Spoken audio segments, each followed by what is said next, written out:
नमस्कार दोस्तों। बंगाल में कुछ बड़ा होने वाला है। 2 मई के बाद की जो घटनाएं घटी हैं, अगर आप उनमें उनके डॉट्स को कनेक्ट करें तो आपको साफ समझ में आएगा कि ये जो चीजें हो रही हैं ये कोइंसिडेंस नहीं है, ये यूं ही नहीं हो रही हैं।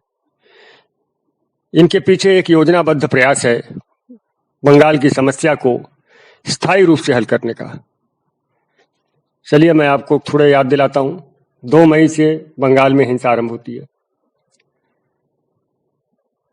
केंद्र सरकार बंगाल की सरकार से रिपोर्ट मांगती है। रिपोर्ट नहीं मिलने पर रिमाइंडर्स इशू होते हैं। उनको चेतावनियां दी जाती हैं कि वहां हिंसा जल्द से जल्द नियंत्रित करें। हाई कोर्ट और सुप्रीम कोर्ट में रिट्स लगते हैं।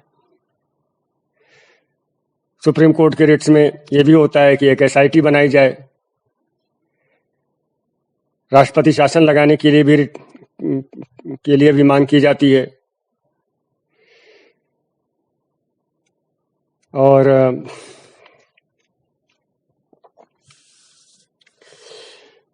146 समथिंग रिटायर्ड ब्यूरोक्रेट्स और रिटायर्ड जजेस, इन लोगों के लेटर आते हैं बंगाल की समस्या को लेकर के। बंगाल की जो गवर्नर हैं वो बार बार अपनी चिंताएं प्रकट करते हैं। ममता बनर्जी के शपथ ग्रहण समारोह के समय ममता बनर्जी को अच्छे से शासन चलाने का परामर्श देते हैं। इसके बाद बंगाल के अधिकारियों को कॉल करते हैं, चीफ सेक्रेटरी और डीजीपी को, उनसे रिपोर्ट मांगते हैं।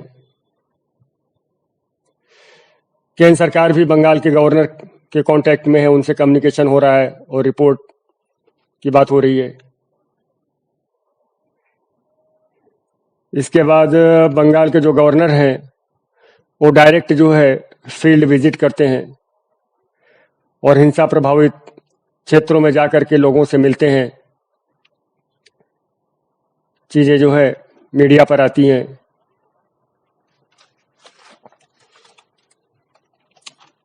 SC/ST कमीशन का, महिला आयोग का, मानवाधिकार आयोग का बंगाल में दौरा होता है।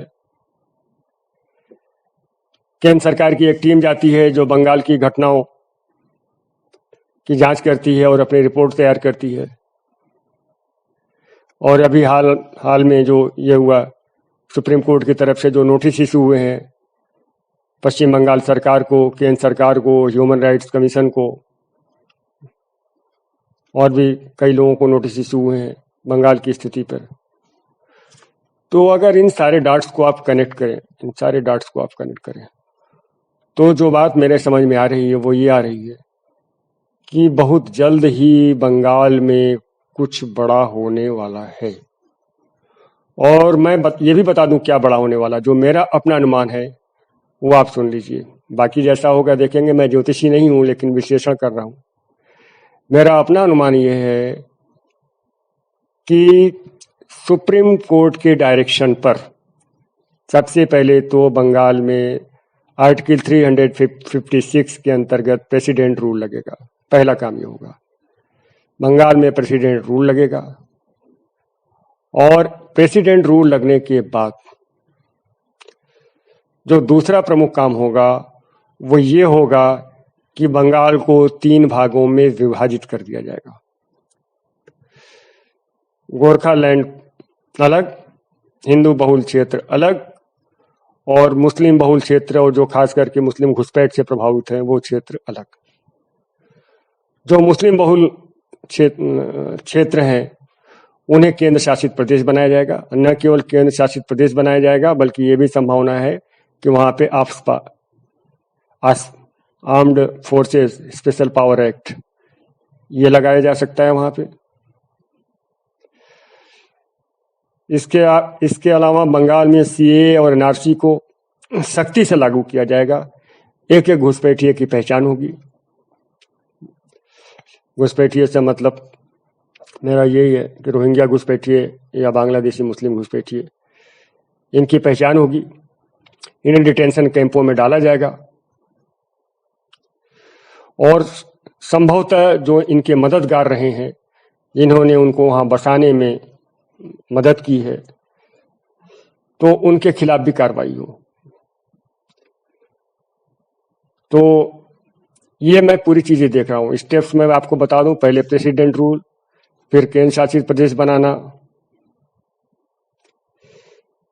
बंगाल का विभाजन और केंद्र शासित प्रदेश बनाना, फिर वहां पे सीए और एनआरसी को सख्ती से लागू करना, घुसपैठ अवैध जो घुसपैठी हैं, अवैध मुस्लिम घुसपैठी हैं, उनके खिलाफ कार्रवाई करना।